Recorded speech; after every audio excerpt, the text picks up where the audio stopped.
ठीक ठीक. मंत्री मुख्यमंत्री महोदय. माननीय सभापती महोदय, मी एक विशेष विनंती करण्याकरता या ठिकाणी उभा आहे. हे जे थोडे सायटेशन वाचतो आणि मग त्याच्या संदर्भात सांगतो. महोदय, महाराष्ट्र विधानसभेने संमत केलेले सन 2026 चे 20वी क्रमांक 30 भारतीय न्याय संहिता सुधारणा महाराष्ट्र सुधारणा विधेयक 2026 मी आपल्या अनुमतीने मांडतो. विधेयक मांडण्यात आले. सभापती महोदय, आपल्याला कल्पना आहे की आपल्या दोन्ही सभागृहांनी एकमताने शक्ती कायदा तयार केला होता आणि आपण 16/10/2023 रोजी हा शक्ती कायदा केंद्र सरकारकडे मान्यतेकरता पाठवलेला होता. त्यावेळी केंद्र सरकारच्या वतीने आपल्याला हे सांगण्यात आलं होतं की जे केंद्रीय कायदे आहेत, कारण हा शक्ती कायदा आपण जो तयार केला तो IPC, CRPC आणि पॉक्सो या 3 कायद्यांना स्टेट अमेंडमेंट सुचवून आपण हा कायदा तयार केला होता. त्यावेळी आपल्याला केंद्र सरकारने असं कळवलं होतं की IPC आणि CRPC या दोघांचे अमेंडमेंट कायदे किंवा त्याचे नवीन कायदे हे तयार होत आहेत आणि म्हणून त्यांनी आपल्या कायद्याला त्यावेळी थांबवून ठेवलं होतं.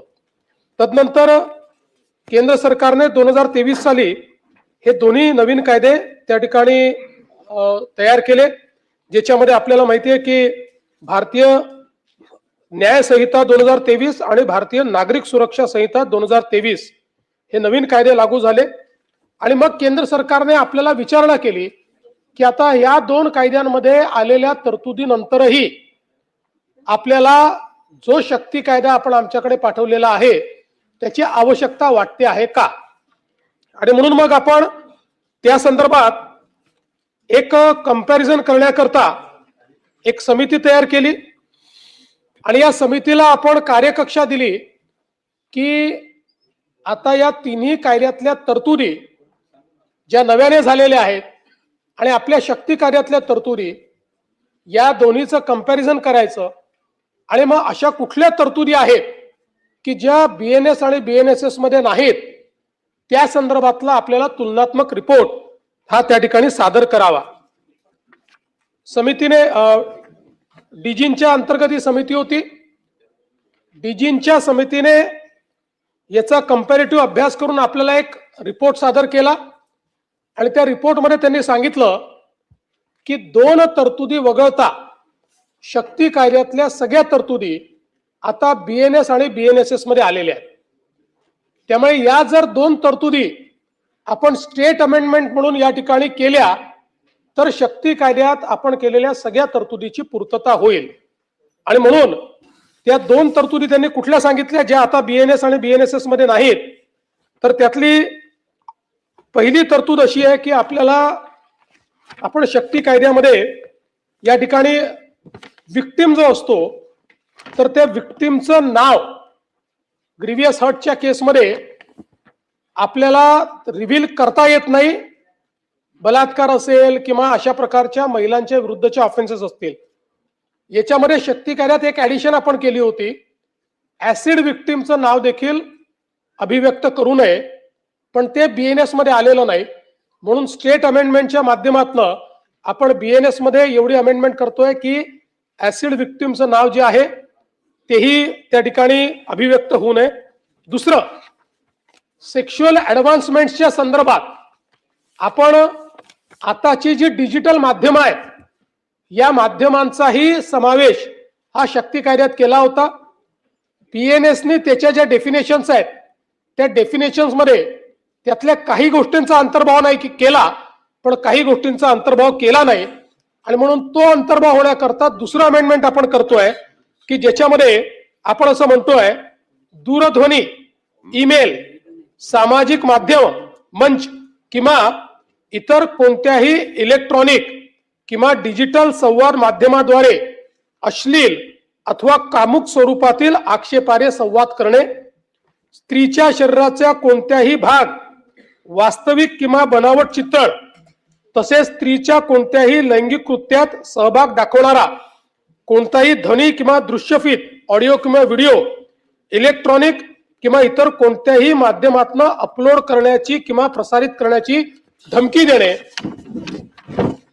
सामाजिक इलेक्ट्रॉनिक माध्यमे किंवा इतर कोणत्याही प्रकारच्या माध्यमांचा वापर करून स्त्रीची बदनामी करणे किंवा तिची प्रतिमा मलिन करणे, स्त्रीचे नाव विशेषतः तिचे छायाचित्र किंवा इतर कोणतेही ओळख पटविणारे साधन वापरून थेट किंवा अप्रत्यक्षपणे तिच्या लज्जेचा भंग करणे किंवा तिच्या गोपनीयतेचं उल्लंघन करणे आणि मग याकरता आपण 3 वर्ष तुरुंगवास आणि आर्थिक दंड किंवा दोन्ही अशा शिक्षा प्रस्तावित केल्या आहेत.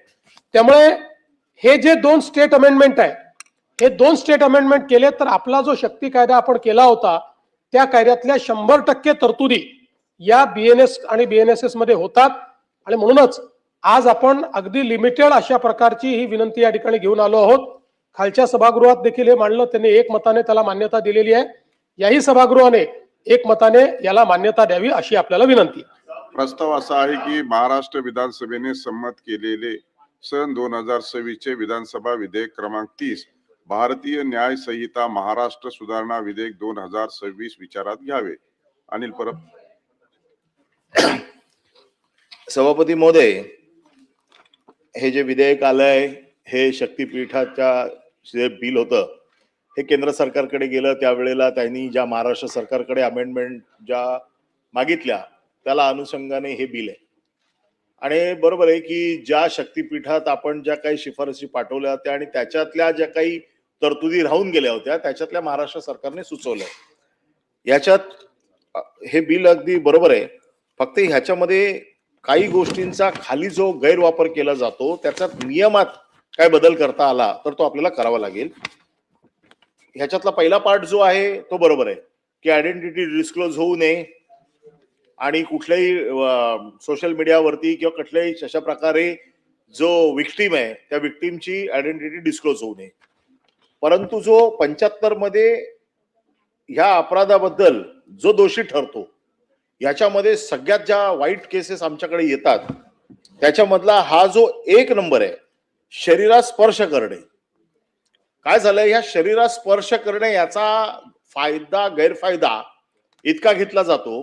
जर इंटेन्शन असेल तो स्पर्श करण्याचा तर म्हणणं बरोबर आहे. जर पर्पजली जर असं कोणी काय केलं असेल, त्याचा विनयभंग केला असेल किंवा त्याच्यावरती बलात्कार करण्याचा प्रयत्न केला असेल, परंतु झोपडपट्ट्या असतील, म्हणजे काही ठिकाणी शेजाऱ्यांमध्ये मारामारी होते. घरातल्या बायका, या घरातल्या बायका, त्या घरातल्या बायका, या घरातले पुरुष, त्या घरातले पुरुष एकमेकाशी मारामारी करतात. आणि मग अशा वेळेला ज्याची पोलीस स्टेशनला ओळख आहे ती दुसऱ्या पार्टीवरती अशी केस घेतली जाते की ह्याने माझा विनयभंग केला, याने माझा बलात्कार करण्याचा प्रयत्न केला. आता त्याच्यामध्ये इंटेन्शन मारामारीच आहे.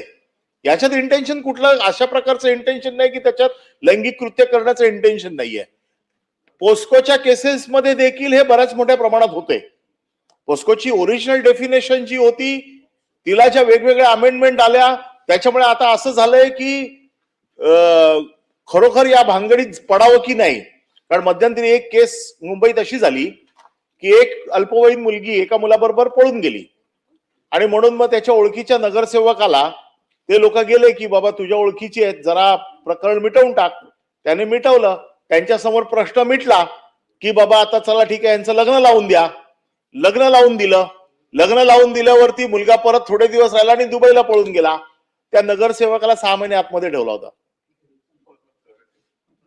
त्यामुळे ह्याचा गैरफायदा कोणी घेऊ नये.